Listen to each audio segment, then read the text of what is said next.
Tapi artinya bukan berarti kemarin saya ingin melanjutkan perjalanan di Banten tidak diskusi. Cuman diskusi panjangnya itu lebih. Kalau sekarang saya cuman gimana?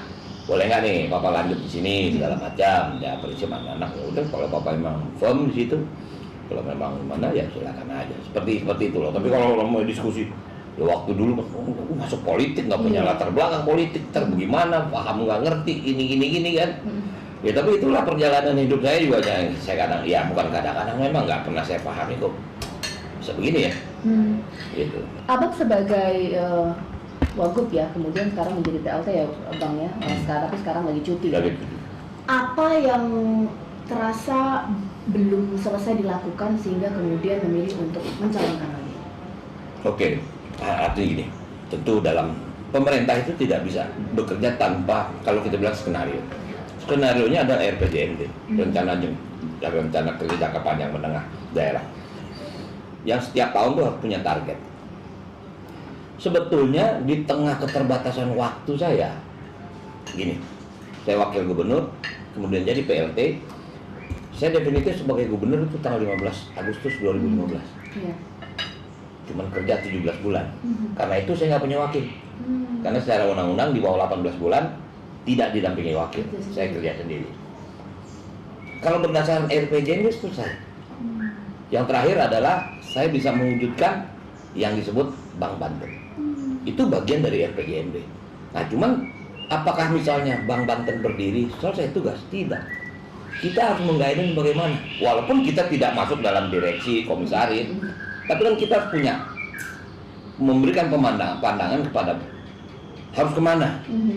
Kenapa berpasangan dengan Pak Ambay? Menarik. Pak Ambay adalah salah satu orang penggagas, pendiri Provinsi Banten. Beliau adalah salah satu di antara sekian banyak. Saya tidak membicarakan sebuah kejadian, tapi memang filosofi Provinsi Banten sebagai provinsi baru.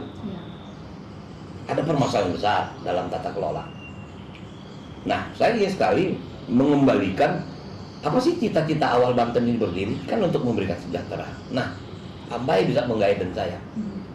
Itulah filosofinya sebetulnya. Kebetulan juga beliau juga bukan orang yang, memang beliau adalah beliau bukan politikus, tapi beliau tahu tentang politik. Walaupun dia tidak terlibat dalam politik praktis seperti itu. Nah, artinya kenapa saya milih Pak Ambay? Karena memang saya ingin mengembalikan ruh berdirinya Provinsi Banten pada rel yang benar. Tinggal tata kelola yang ketat akan menjadi sebuah provinsi hebat. Apakah Abang tidak gentar gitu ya dengan formulasi yang dilakukan pasangan lain menggait keluarga Jawara gitu, kemudian Abang dengan Pak Ambay gitu, gimana Bang? Kalau saya gentar, barangkali saya tidak maju dengan Pak Ambay. Kalaupun saya berani, bukan berarti saya menantang. Tidak.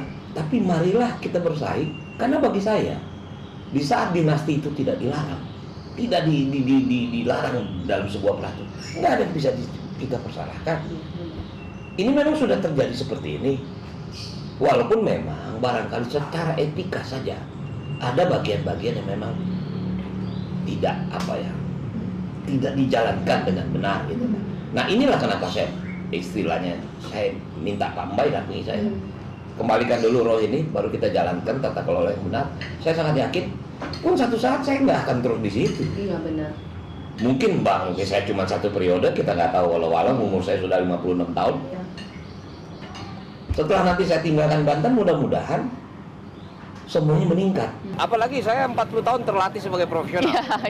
Tiap tahun nominasi dapat Piala Citra belum tentu udah biasa. Jadi yang namanya nominasi belum tentu menang. Ya itu juga sekarang kita nominasi sebagai calon gubernur,